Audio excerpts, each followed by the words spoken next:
Yes, we are back for the midweek lunchtime lounge, and look at the guests we've got today. Quick intro, and we'll get straight into it.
You know what I love looking at those images? It just brings back so many good memories, doesn't it?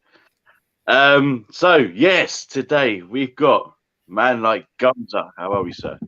I'm here. I'm Co-host. happy to be back, man. I feel I've missed a lot of streams the last 2 weeks, so I'm happy to be able to make one today. You still managed to So do the breakdown, man. It was a very good just show. about, yeah, 45 minutes late and all of that, but we got there in the end. Well, always, but that's why our logo's on that way. It is TFL and all that. Big up TFL. Brezzy down there in the bottom right hand corner. How are we, sir? Yeah, not bad, thank you. How are you? Yeah, not too bad, not too bad. Been wrestling recently? Yeah. And Cannon Chatter's own GTalks Arsenal. How are we doing, sir? Bro, I'm good, man. I'm good. This is becoming a regular thing, man. Wednesday at 12. I'm loving it. So yeah, I'm all good. I'm all good. We love having you on. We really do. I appreciate that. And we love what you guys are doing over there, Cannon Chatter. I see you had Keith on there last night as well. Love that guy. You all just, yeah, blessed. Anyway, where should we start today then? I mean, look, there's been so much striker talk. We had Gunslingers yesterday.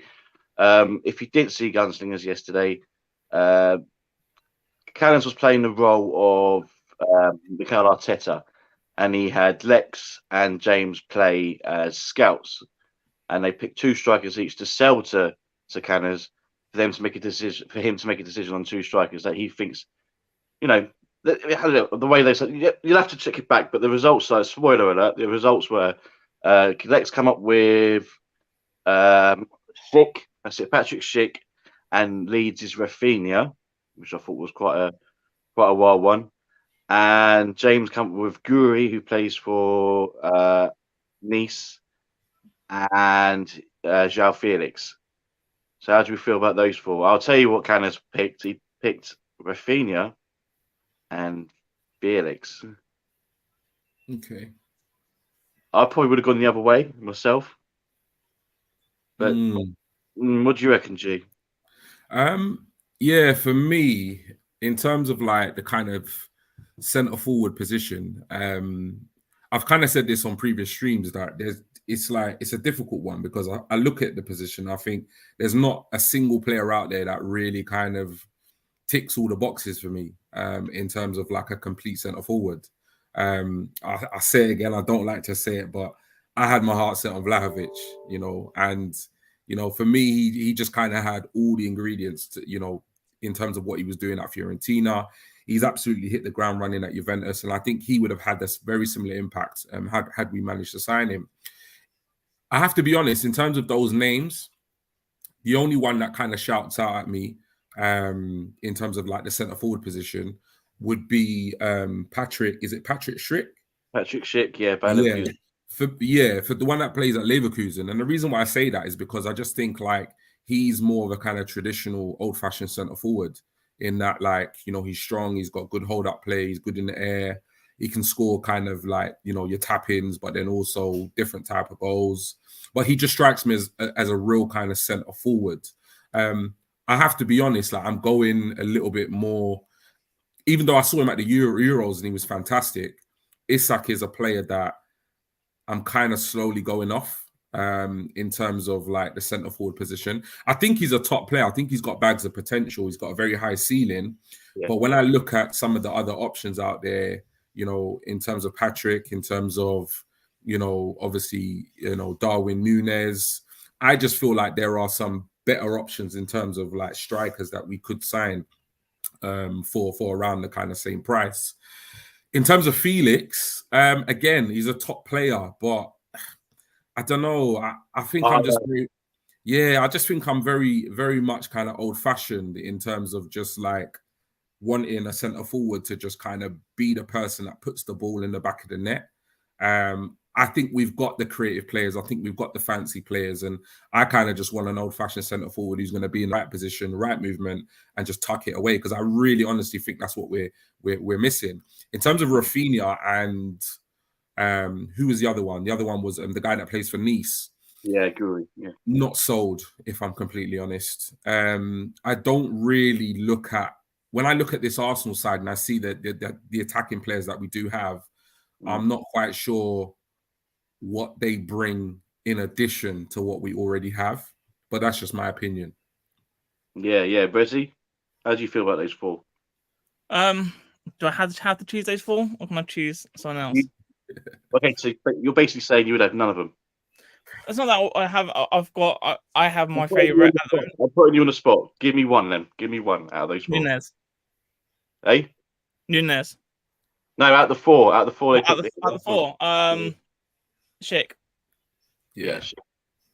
I mean, he's top quality, and he's kind of similar to Vlahovic, maybe. Yeah. I mean, obviously, I would have had Ivanovic, but obviously the whole situation with him, obviously, that didn't turn out quite well. So yeah. But like GT was saying, obviously, he hit the ground running at Juventus. You know, and his goals were when he was at Fiorentina were absolutely great. He was good in the Euro as well, which is what we needed to ping all those crosses in. But yeah, I mean, out of all of that, then I'll go for Schick. Yeah. We'll come back to who you'd want in a minute. Gumsa, what about those four for you? Any of them? All of them? Mute. Unmute. Gumsa, you're on mute, mate. You hear me now? Yeah. I'm shocked. João Felix, all day. He's available with how we play at the moment. I get what you were saying about the finisher, but I think football is changing. I don't want to become reliant on that one striker. Again, we had Aubameyang, who is a world-class goal scorer, and you're seeing it at Barcelona now. In the right system, he will score goals. I think he's 4 for us in half a season. And I think at 5 games at Barcelona, he's equaled that already. So it shows what he can do if he's given the service. And we just don't play that way, I don't think, now. And not saying I want us to be like City or Liverpool, but I think our style is very much similar to City's. And I think João Felix would give us something real special. So yeah, that one does excite me. And I think he's a player who's got a lot to prove. And I think him coming into what we've got already, it will kind of maybe galvanize him. If you look around, you probably see a lot of players his own age. Arteta's system is obviously a lot more expansive than Simeone's. You've got players in there who will put work in as well to support. Do you know what I mean? It's just as a project coming into, I think it's somewhere where you could easily go and feel actually you could be the main man and, do you know what I mean, kind of fulfill the potential which he had shown previously at Benfica. So for me, I think that would be a top signing. I do like Patrick Schick though as a goal scorer, but I just feel him being Arsenal's main striker, I'm not saying it's too big for him. He may take to it, but I just feel, for me, he should come in as like a number 2. And do you know what I mean? I'll be happy with him as a number 2. But him as a number 1. Can I just say, you know what it is with João Felix though, is that like I'm not disputing he's a top player because I think, you know, I believe he is a top player. I've seen him play. The problem with him is that like he signed, I think it was a 7-year contract in 2019. Yeah. So his contract's not going to expire until 2026. And then when you also look at it like I think Atletico Madrid paid over 100 million for him. So when you take into consideration how many years he's got in his contract and what they paid for him. You can even see from when we tried to lower Partey's release clause, they just weren't having it. Atletico Madrid are infamous for being hard negotiators. So realistically, all the power, the ball's in their court. If we were to really go hard for Joe Felix, we're going to have to probably cough up about 150 million. That's the thing. By all accounts, that's our whole budget. His buyout clause is far north of that. This is what I'm saying. So for me, it's just not realistic. I hear that. Yeah. We're getting a little bit of feedback from someone, so I don't know if it's that you, Gumsa. That's why you muted yourself. Let me try my headphones. But I know we were touched on it briefly. We were discussing what you guys did yesterday, and we are just quickly reacting. And yeah, we said that you picked Felix and Rafinha, which I thought Rafinha was. I mean, look, if Leeds was to go down, it would. Well, I think there was a clause in his contract that he can go for 20 million or something like that. So, I mean, why not? I suppose if Pepe was to go, it could be an option. I think I would go for Rafinha, but he wouldn't be my striker. No, he wouldn't be on the wing. Okay, so let's bring it to you guys then. Just quickly on Felix. Yeah, I was going to touch on that, G. So you just took the words straight out of my mouth. Oh, sorry. No. It's all good. I don't need to echo you. I completely agree with you. So let's say Nketiah goes and Lacazette goes, and we do have to get 2 strikers in the summer. Give me your 2 that you'd bring in. Let's start with. I always like Brezzy's wild ones. I'm going to go to you, Brezzy. Well, obviously Nunes is going to be number 1. I just think his stats this season, and it's been doing it continuously. And because he's in Portugal, we could get him for probably 30 to maybe 40 million, which would be a bargain for us. If I had to choose a second one, and it could get done, I would go for Felix. I just think as a second, he will add more to what we need. I did like Calvert-Lewin, but he's dropped off quite recently with injuries. Obviously, he's not been having the best of times. I've liked Felix since he's at Benfica, so it's kind of a bit more to me on that one. Does anyone know what Felix's wage is at the moment? No, but it's quite high. I'm not even sure. It would be a lot, I reckon. Yeah, it's got to be, man. It's got to be. Because then what would Darwin Nunes be on if he was to come in as our first striker? It'd have to be on something not massively high, but relatively high. Yeah. It says on Google that João Felix is on €250 a week. Yeah, see, now I just can't see that happening. When you think of how much that is, I don't know. I don't. So okay, well they're your 2, Brezzy, and I don't think many people would argue with that. G, you look like you're ready to go. Give us something. Yeah, like for me, I've got to agree with Brezzy.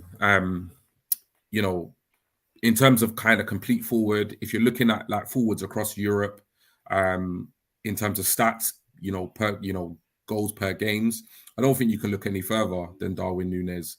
And I think in terms of the potential talent and the current talent he has, I don't think you're going to get many strikers at the price that Benfica are going to probably ask for.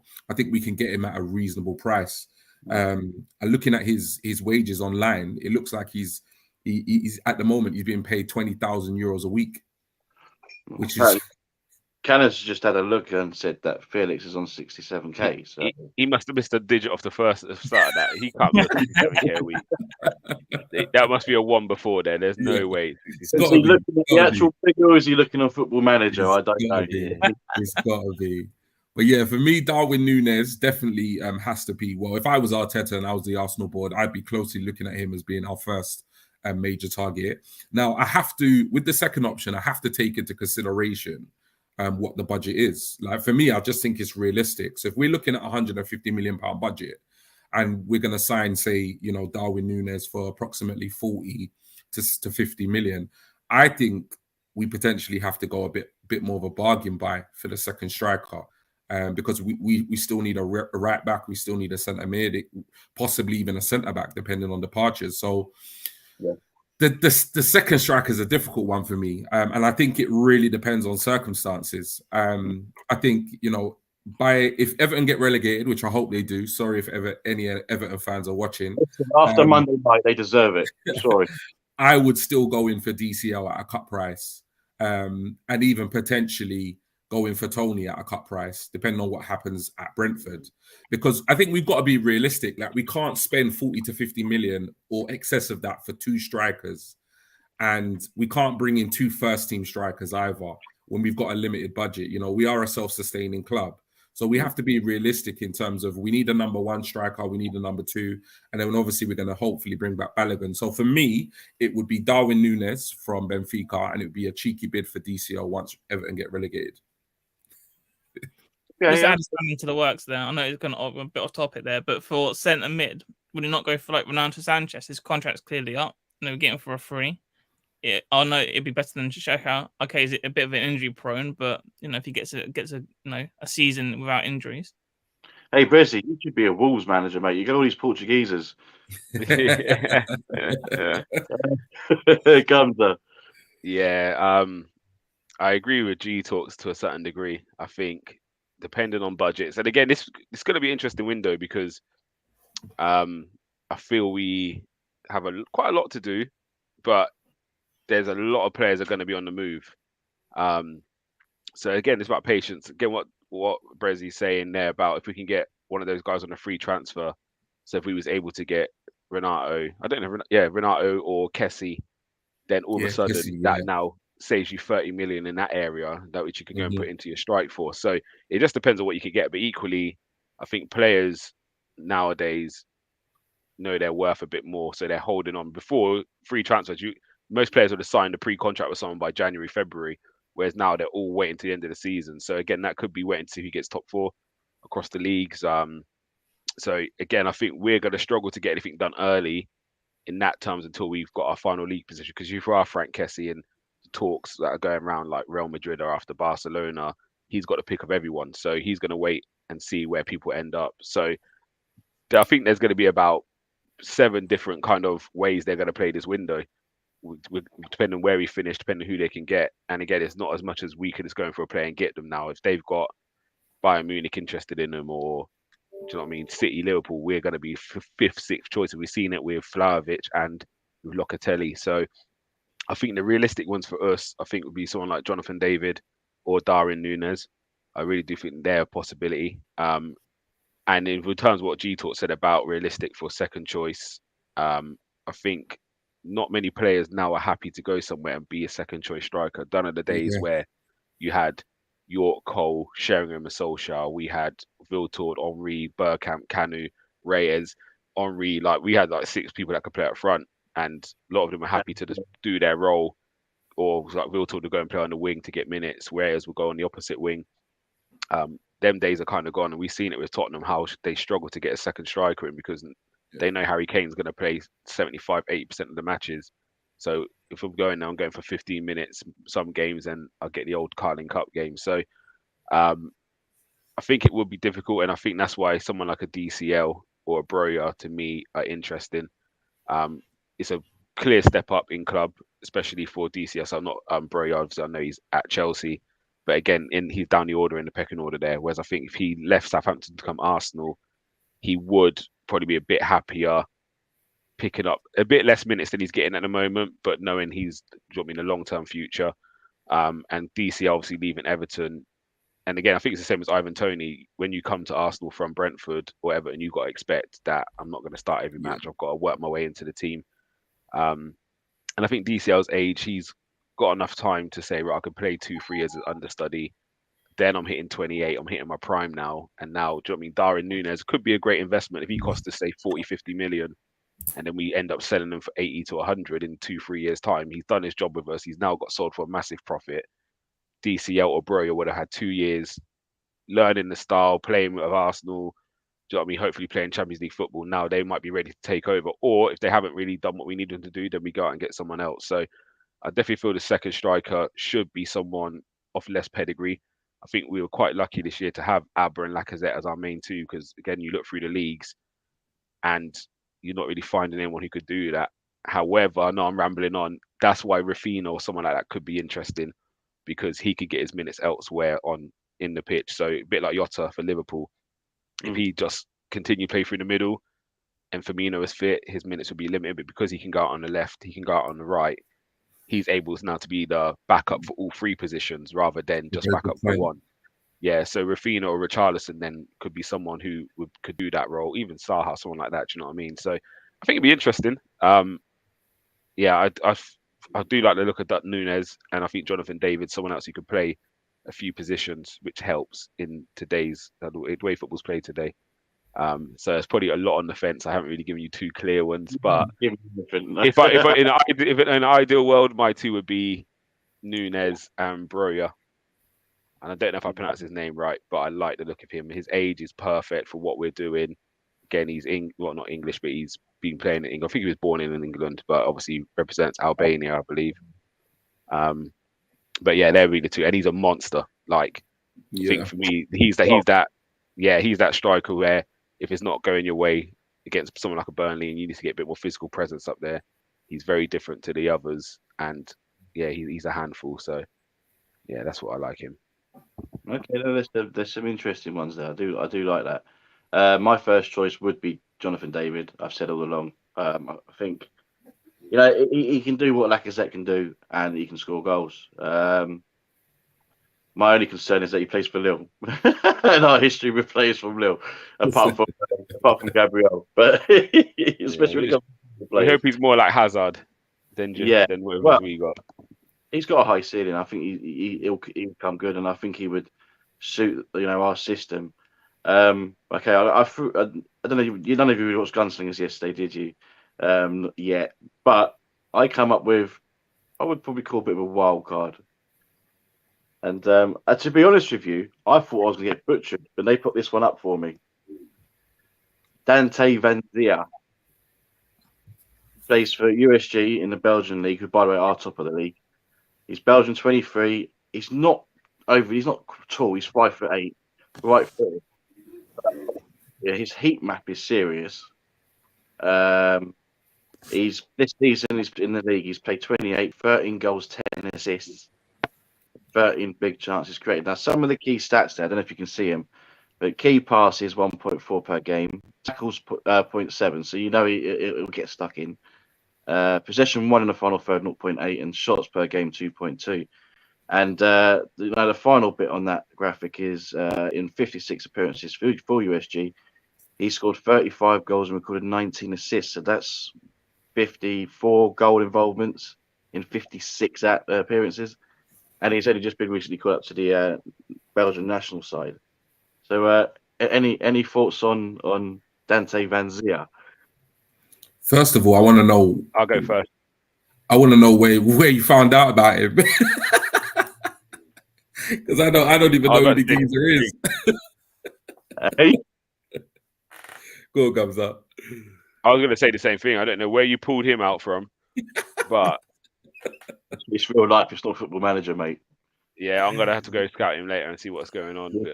But his stats look all right. But I think he's a poacher. He can score from outside the box. He can pick a pass. He can definitely pick a pass. I'm not, listen. I don't religiously watch Belgian football. Okay, let me put it out there. Right? From what I've seen, and I've been like, listen. Since Aubameyang went, I turned into a scout, and I've been looking at all these different kind of players, and I've been looking at players that no one's mentioned, and he really stuck out for me.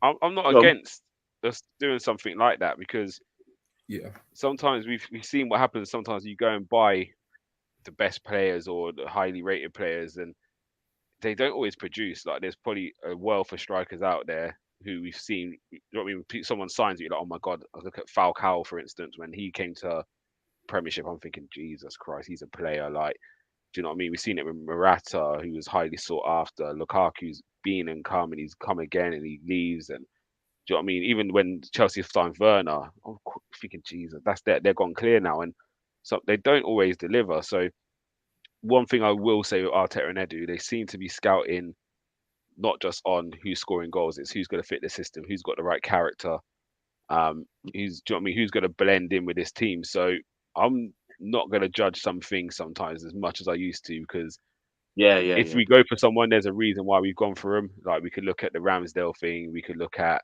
Tomiyasu, even to Ben White. Like, they've gone for them for a reason. There's been obvious buys. Again, look at how we was losing our minds about Gamirez, and I'm not saying he's not going to be a quality player. He can't even break into the Newcastle 11.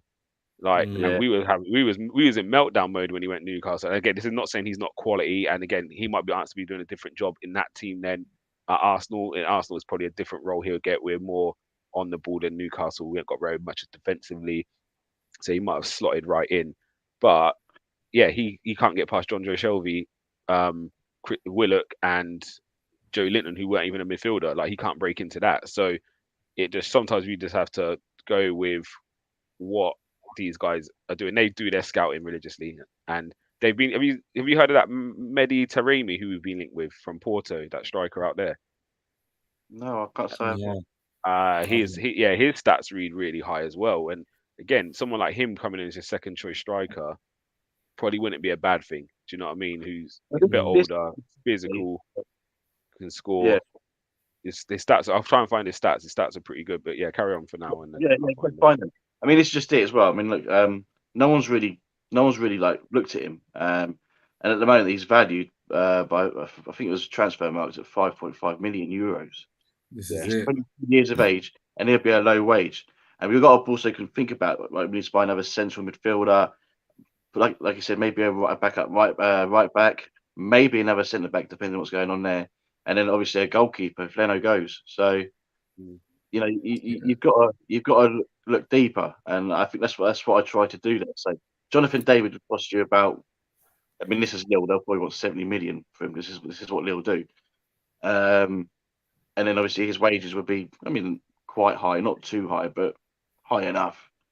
And then you'd have, and then obviously you bring in this Van Zier as a backup. So about it'll probably be 10 to 15 million USD probably ask for, and then his wages will be, I mean, low, seriously low.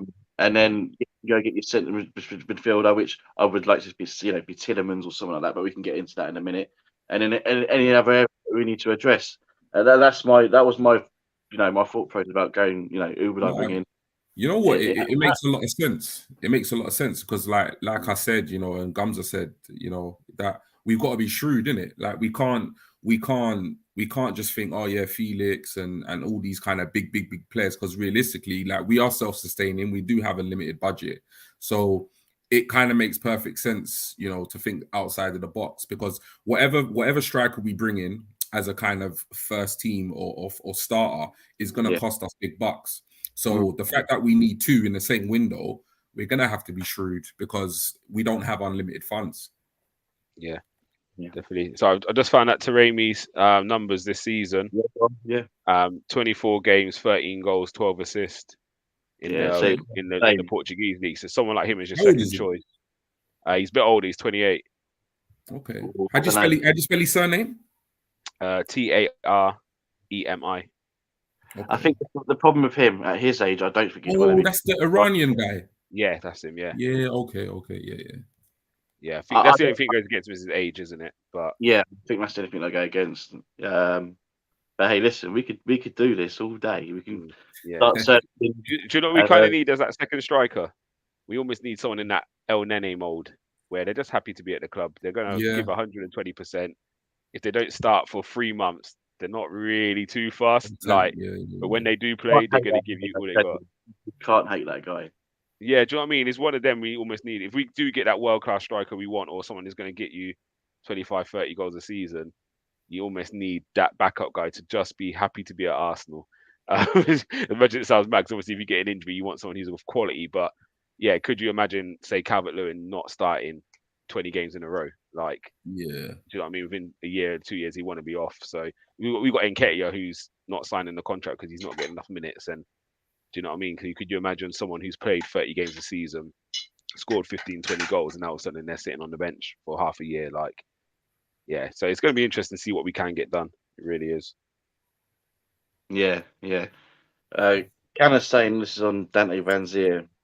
Normally, Armoury would have said something about him being with the Belgian squad, so it would be interesting to see what he says, to be honest. I mean, look, he's only had one appearance That was his first call up back in November. So let's see if he gets called up again. I mean, he probably will do, because he's doing bits in that league at the moment, and he's one of the reasons why USG are top of that league. And usually you see teams like Club Brugge or and Zolt Waregem. So to see a team like that up there, and he must be doing bits seriously. So I'm definitely going to keep an eye on him now. yeah. And the cheek of it, Gumsa. Can I say that? Candice, mate. I heard people say you're too old to be on the internet. That's what Amondi was telling me. So, if you can be on the internet working StreamYard, then I'm sure he could do a little job for Arsenal. I've just seen he popped up in the comments here. Mr. K, how are you, sir? Thanks for tuning in. Now, listen, apologies for butchering you the other day, but I had to. I'm sorry. I remembered you saying after those first 3 games about your team, and then you went in hard on Nigerian, and I was like, I can't have that. It's all love. Just know it's all love. I respect you, and you've come up on here and you've showed your face. So do you know what, Mr. K? It's all love, brother. It's all love. But anyway, do you want to talk about midfielders, or should we save that for another day? Midfielders, yeah. You want to talk about midfielders? I got a right back option. I got a right back. Give me one, and I think you've already told us yours. Renato Sanchez. Yeah, Renato. Well, tell me why Renato Sanchez would be good enough for Arsenal. Well, he's already come out and said that he wants to play for Arsenal. That he's an Arsenal fan, so we want someone that's going to play for the badge. Yes, okay, he's got a bit of an injury problem, but if he stays fit, it will be on a free transfer, so that helps us out with that problem. That then also bolsters up our centre mid, especially then if we do get top 4, we'll have Champions League, FA Cup, Carabao Cup, and then if we want to push for the title, not saying that we'll guess it, but we need to have a decent squad depth. We don't have the money to go out and buy a Yuri Tielemans from Leicester, so we've got to be kind of a bit sad with our money. Okay, I like that. I like the logic. Anyone want to echo that or give us something different, G? Yeah, with the midfielders, I think it's more kind of difficult. Than I think there are a lot of options out there in terms of strikers, but I think with the midfielders, it's like I do struggle to kind of see who can. As much as we complain about our midfield, it's like I do struggle to see who we can get out there for a reasonable fee that will actually come in and actually improve on what we've already got. Because, like, let's face it, since AFCON, Partey coming back and Xhaka's red card, I think it was against City or whoever it was against, he's definitely kind of stepped up his game. And the partnership between him and Partey is definitely one of the fundamental reasons why we're in such good form at the moment. And that's not easy for me to say, because I'm not Xhaka's biggest fan. I was just watching his face. Yeah. I'm not his biggest fan, but you can definitely see like a stability in that middle of the park, and you can see that both Xhaka and Partey are performing better now they are together, and you could see signs of that earlier on in the season. It's just that we never had the opportunity of doing it consistently because of AFCON or suspensions or injuries, etc. But definitely there's a stability there. So I'm not really sure, like, in terms of like the players that we've been targeted, or even ones that I can think of that will really kind of come in and massively improve us. I think if money's not an object, but we know it is, it will definitely be Tielemans at Leicester that I would bring in. And the reason why I say that is because it's clear. I think there's a lot of things, like circumstances, that are going to come into play with Tielemans and whatever club he joins, because he clearly does not want to stay at Leicester. He's refused every contract offer that's been on the table. And by all accounts, I think his contract ends 2023.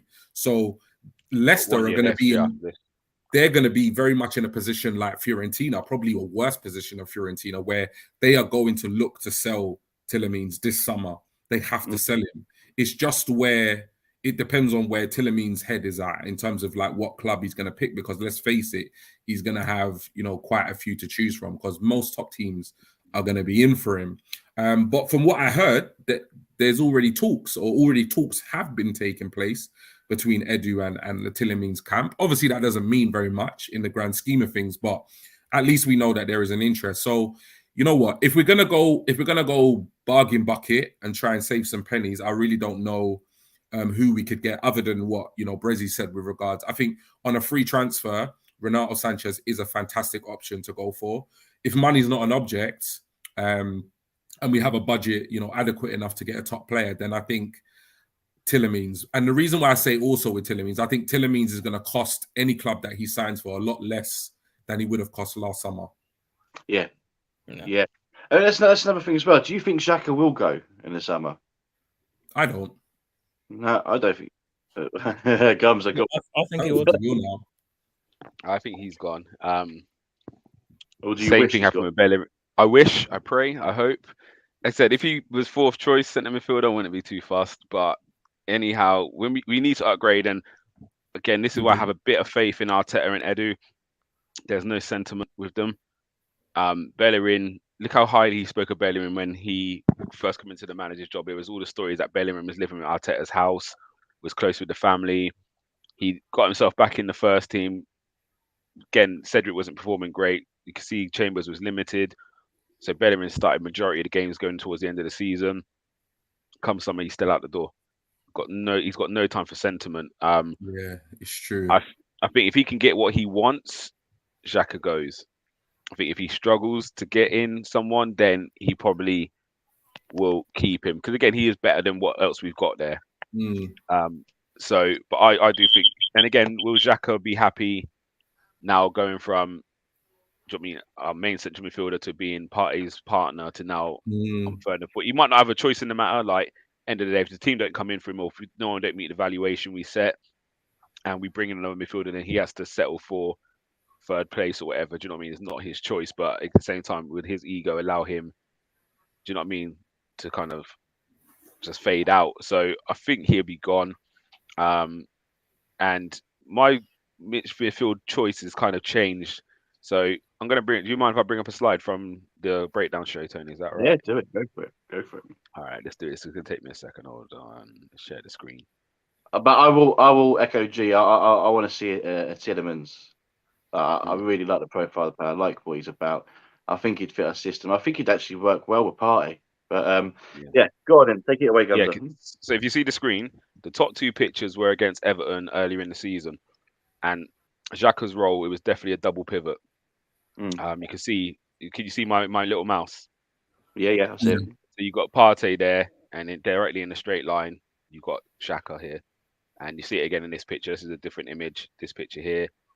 And there's Partey again. So double pivot. And the star is where in that same, this is months ago, we spoke about this on the Everton breakdown. And I was saying he needs to be playing in that star position there. Like, get out of Gabriel's space, go and impact the game here.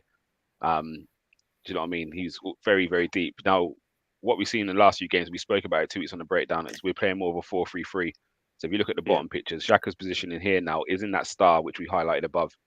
We want you in that area, and he's now playing in these areas. Again, he's in line with Odegaard. And again here, you have Xhaka in the star, you have Odegaard in line, and you have Lacazette. So if you look at both of them images, that's different halves. But that line now, they're almost becoming a free playing in there. So before, when we're talking to Basuma and them guys there, I do see Basuma as more of that pivot where Partey's going to play. We're playing more of a free. So actually, the way we're playing at the moment, I want us to be a bit more risky and daring and go for a more of an attacking midfield. I do love Tielemans, don't get it twisted. I love Ruben Neves as well, but I think they're more of deep liars. I think it's time we go and get a Maddison or someone of that mould who can play as an 8, but it's got to give you a bit more going forward. Because if we can now add another 10 goals from that position, now you're talking, if we can get 10, 15 from Saka, 10 from Odegaard, 10 from that other central midfielder, 10 from Smith Rowe or Martinelli, that's 40, 50 goals between them lot. Do you know what I mean? Before your striker even starts contributing. So I feel the way we're now playing with that more of an advanced player rather than a deep liar, I think it opens the options up. Ideally, if I had all the money in the world, I'm going Jude Bellingham. That would be my guy. If I had all the money in the world.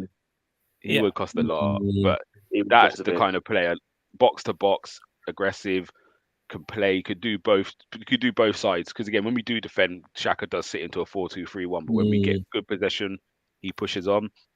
But again, I think we need to look at your cities and teams. That's the style we play. We do play quite similar to City.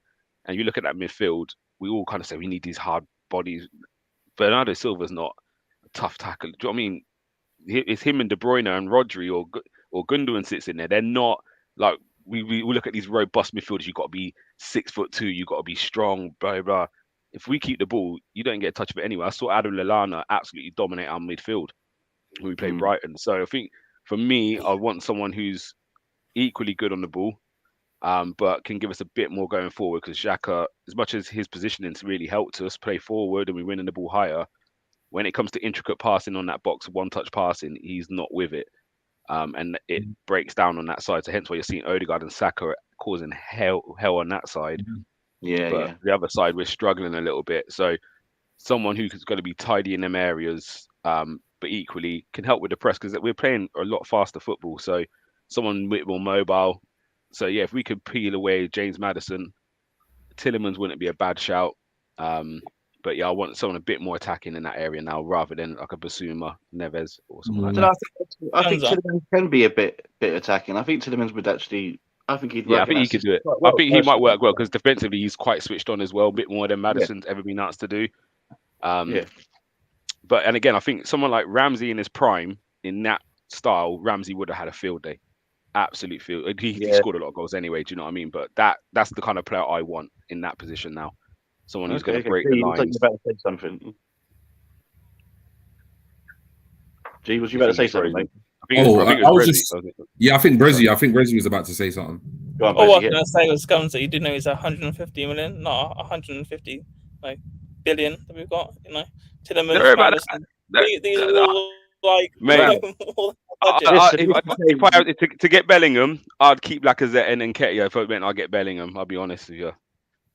I mean, I'd rate that kid highly, man. Point there. Well, I mean, look. Oh, Bellingham's great. It's logical.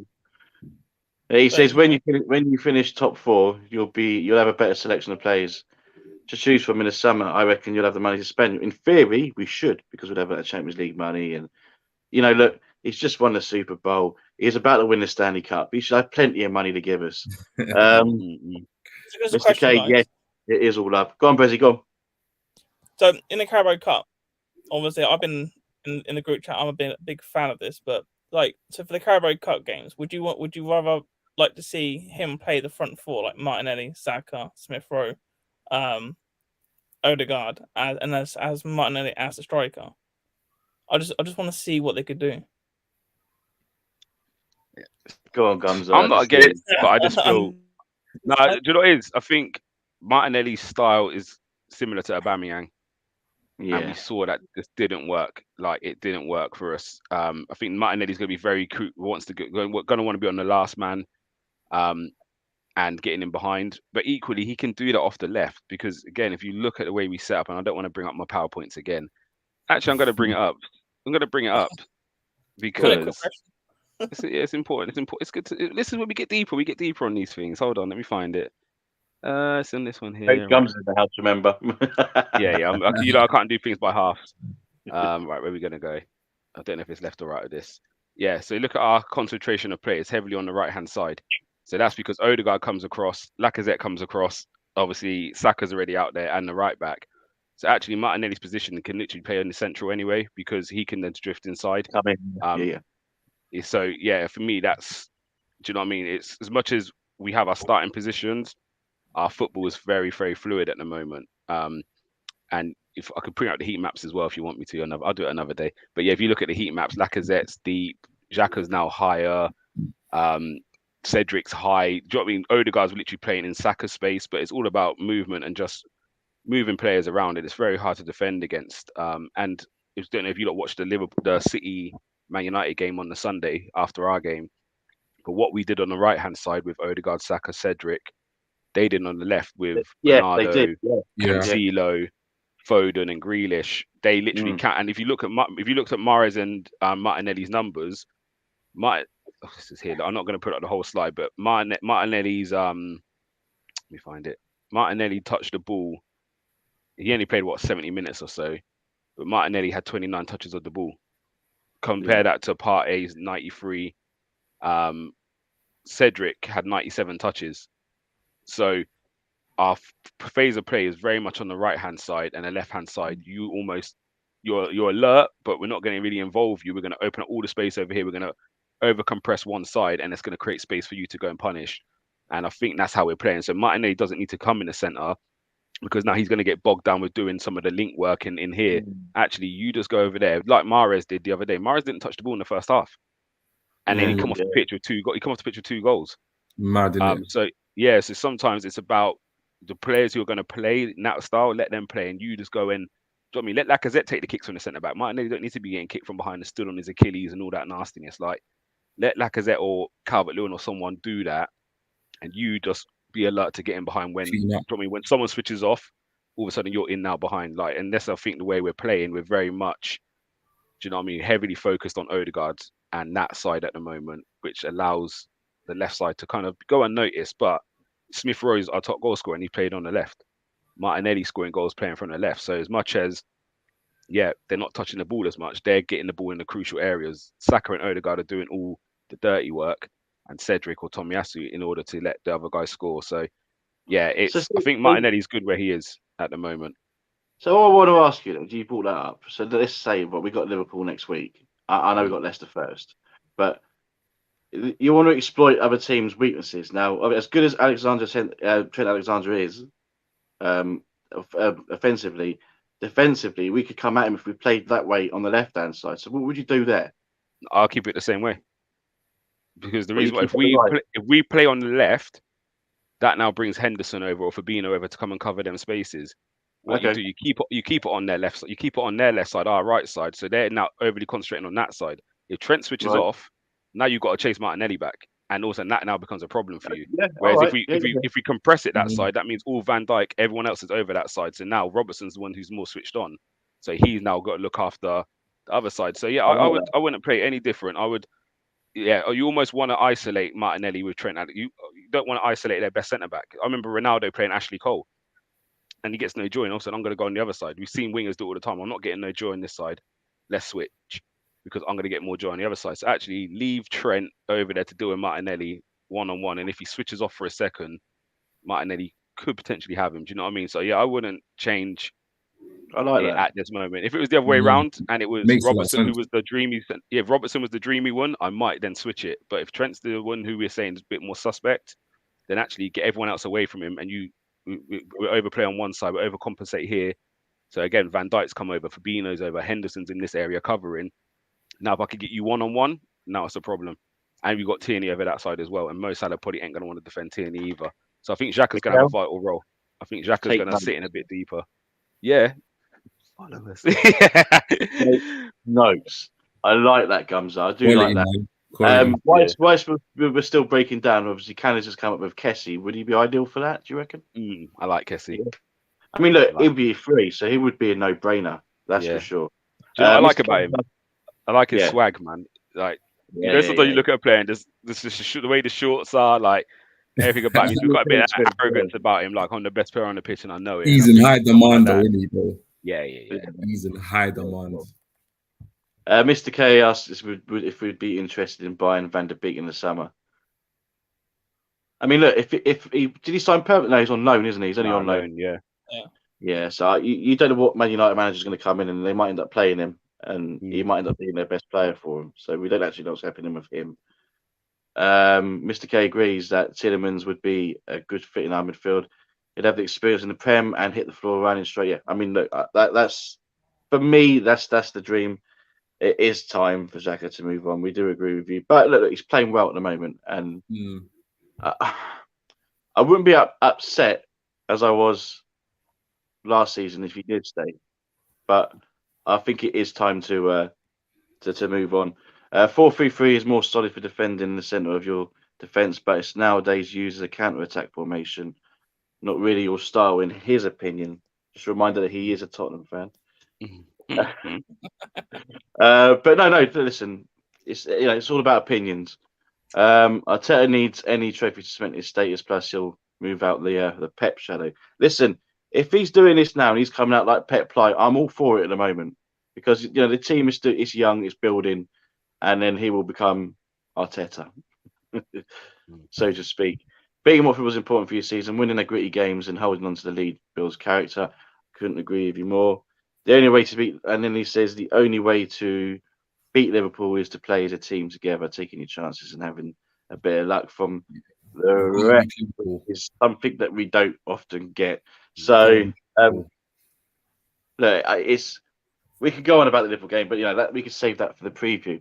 I want to wrap this up within the next 5 to 10 minutes. So let's just talk the top 4 at the moment. The games this weekend. I mean, look, Leicester is 3 points is a must. We have to win that game. Because for me, the next 2 games, we touched on how tough Liverpool's going to be. And I keep saying about the Villa game being at 12:30 on a Saturday away at their ground. That's going to be tough. So Leicester is massive on Sunday. And again, that's going to be another pressure game because we're playing at 4:00 as well once everybody else has played. So, boy, gee. Yeah, it's you know what? It's one of those things where, like, when I look at the table, I can't help but feel confident. But then at the same time, I look at the fixtures and, for the vast majority of my life, I've watched the Premier League, I've supported Arsenal, and I know that there's just no easy games in this league. It is literally the most competitive league in the world. So, at the end of the day, we're in great form. Last 10 games, we're the most informed team in Europe. Last 10 games, we've got 25 points. Yeah, 25 points from a possible 30. And the 2 games where we did drop points, arguably we should have won both. And that was against City and Burnley. So at the end of the day, where we are in the table, it's not by accident. Regardless of what people are saying, etc., etc. I think I can't look at this anymore and say, this is luck or this is fortunate. Like we're in our position because we put in the hard work, we've got the results, and we're climbing the table. However, I just feel like my fear as an Arsenal fan, honestly, is that while we're playing with a lot of confidence at the moment, I do feel like confidence for this team in terms of the average age of the players, I think there's a very fine line, and I think one defeat could massively kind of derail that confidence. And confidence can go pretty quickly, and especially when you have a side that's very inexperienced. So it's like, for me, I don't really think it's really about, obviously it's about winning the games, but I think it's really important how we bounce back from any setbacks between now and the end of the season. So, for example, the way we bounced back against points dropped against Burnley and City has been very impressive. If we can do that, and because we are going to drop points between now and the end of the season, if we can bounce back, with a loss and then go on like 2-3 wins, we have a very strong chance. The problem is that if we suffer for whatever reason, God forbid, a heavy loss, say against Liverpool, for example, it's how we respond to that, and if we can actually, go on a bit of a run. And equally, if we don't respond well in this league, you can easily lose 3, 4, 5 games in a row. We've seen Tottenham do it. Beat City but lose their previous 4 games, or 4 games in and around that fixture. So I'm quietly confident when I look at the table. But I've watched Leicester City win the league.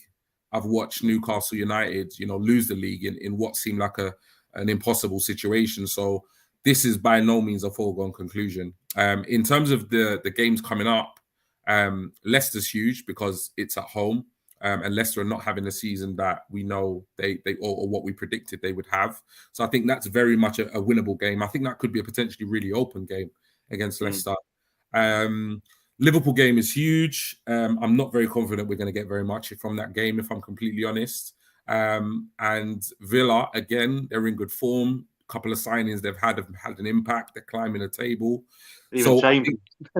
Chambers passed the other day. Chambers and Coutinho are doing bits. So for me, I think personally, I know people might not agree, but I'm looking for a minimum of 4, and I don't think we're going to get a maximum of 7.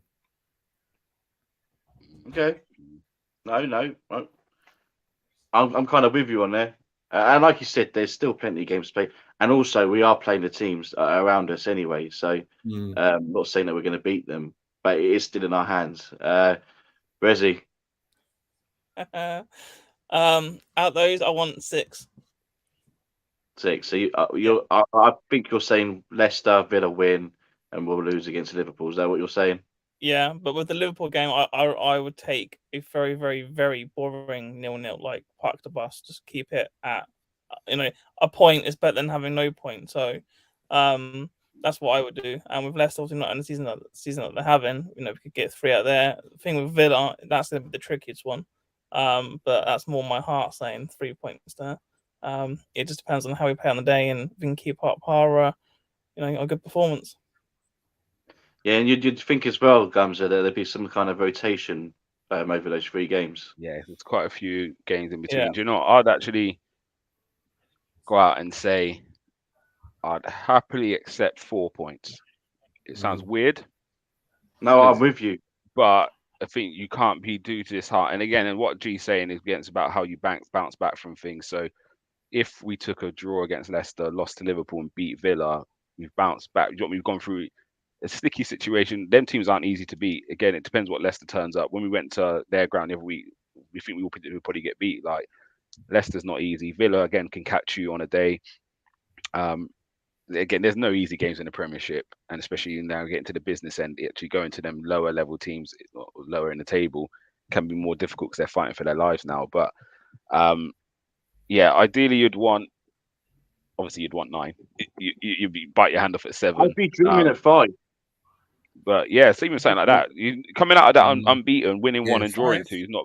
And again, I think it plays. You can't watch what other people are doing, but this Leicester game probably falls on a good weekend for us, because either way, Tottenham or United are going to drop points, or both will drop too. So again, that could take a bit of pressure off the Leicester game, where if they end up drawing and we draw with Leicester, then you could have gained a bit of ground, but you haven't lost ground. And then then you have to then beat Villa.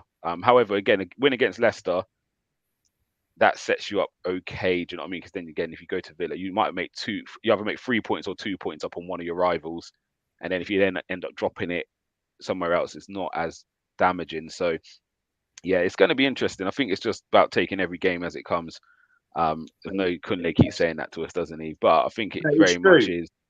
Yeah. You just have to keep trying to just get through them games, get the wins, and what Mr. K's saying, we're playing the best out of the others at the moment.